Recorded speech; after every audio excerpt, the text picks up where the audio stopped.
Now a CBC News World special, Play Goes to Pot, with host Jan Gomeshi. Canadian potheads!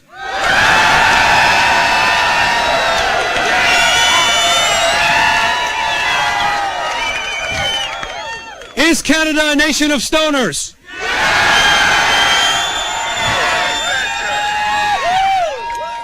Are Canadians the proud peddlers of pot?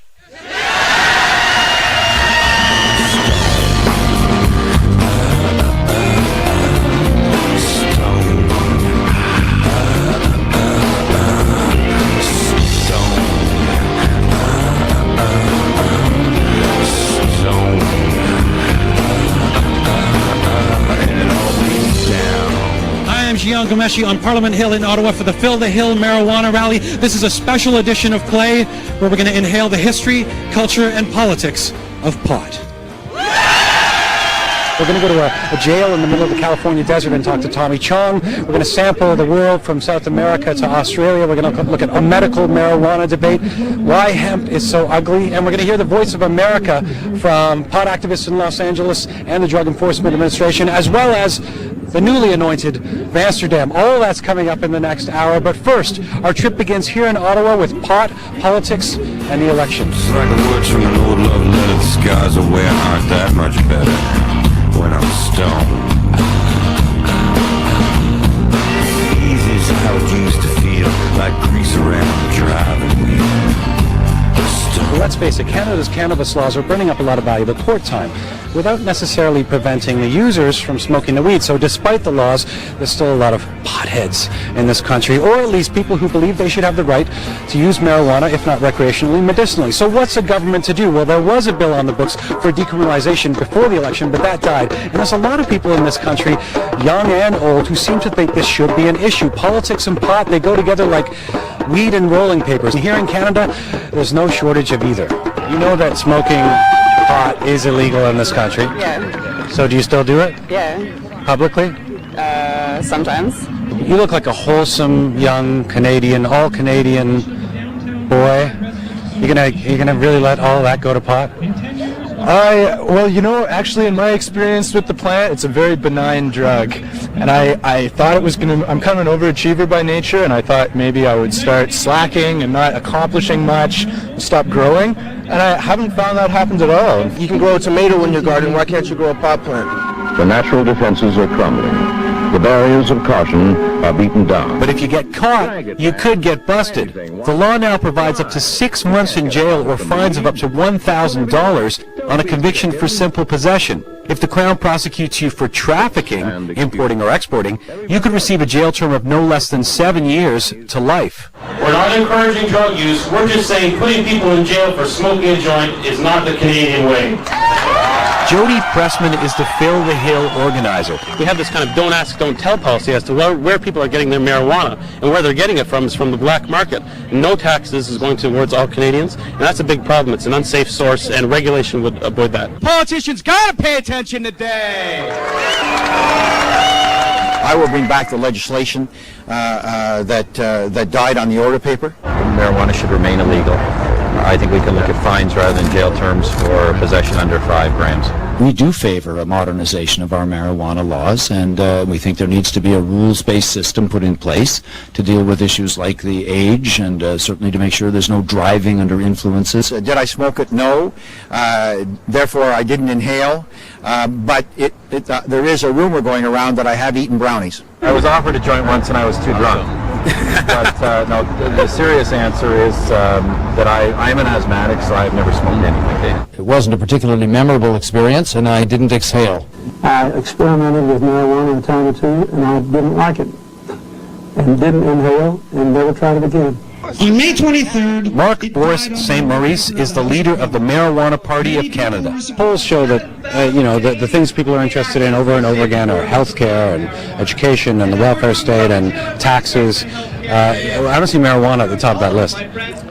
Well, for a large proportion of people who use marijuana, it is on the top of the list. That does not constitute the majority, but, not everyone is a homosexual, but gay rights are a very high priority. The RCMP are here today watching, but nobody seems worried about a few personal joints. And this mirrors the overall view of Canada's Royal Canadian Mounted Police.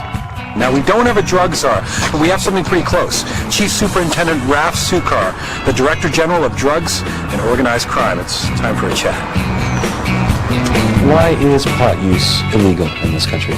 Well, we believe that marijuana is harmful, and I suppose that's the main reason why it is illegal, and as well as, of course, the organized crime component related to it, the drug trafficking that takes place, the other crimes that are associated with drug use. With the high level of THC content that exists in marijuana today as compared to years ago, it's no longer the drug that people used to refer to as a soft drug or as a recreational. There's nothing soft about marijuana. It's a drug like any. You're suave. They got you doing this because you're suave. Well, that's how you became the Chief Superintendent.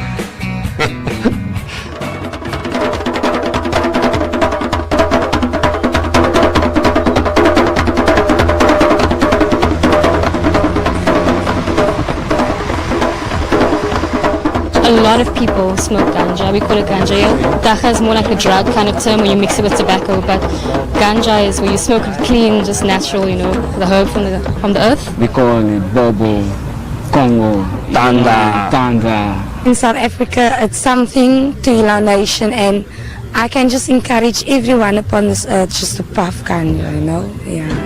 Right, hello folks, and welcome to Cape Town's second Global Cannabis Liberation March. Get up, stand up, stand up for your right. Get up, stand up. If ganja is legal, we shall bring one day a better world.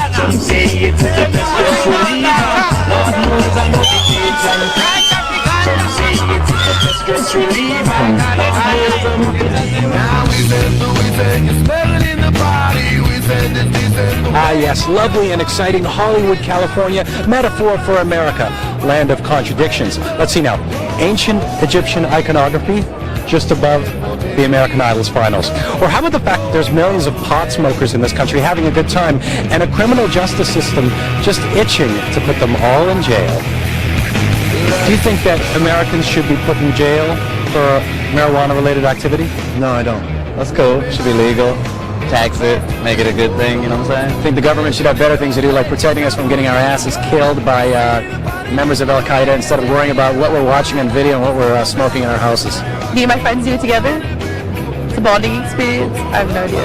Can't you do that with, like, Scrabble? Yeah, I don't think a lot of my friends are smart enough to play Scrabble, really. Well, you can't be in Los Angeles without speaking to a real star. And one of the spokespeople for the Marijuana Policy Project here in California is former Mamas and Papas member Michelle Phillips. This is her home. I'm going to talk to her. Why put your celebrity on the line to speak out for marijuana reform? Because I think our marijuana laws are draconian and, you know, they do more harm than good. I have nothing to lose by it anyhow. Everybody knows that I grew up in a culture where marijuana was available and enjoyed by many, including myself. And where the government thinks it has business telling you how you can get high is just quite beyond me. Well, pot possession is decriminalized in California and 10 other states, but elsewhere you can get up to a life sentence for a first offense. Even more confusing, pot is strictly illegal under federal law. I asked journalist Eric Schlosser to help set me straight on the current American reefer madness. In the United States, going back to the early days of the Prohibition, marijuana has been linked to poor Mexicans, poor blacks, jazz musicians, beatniks, hippies, now the hip-hop community. And so the laws on marijuana have much more to do with who smokes it than the plant itself. And it tends to be minorities, it tends to be people who the mainstream fears, doesn't like, wants to punish. A lot of the current anti-marijuana frenzy is really one of the 60s counterculture. Hey man, am I driving okay? I think we're parked, man.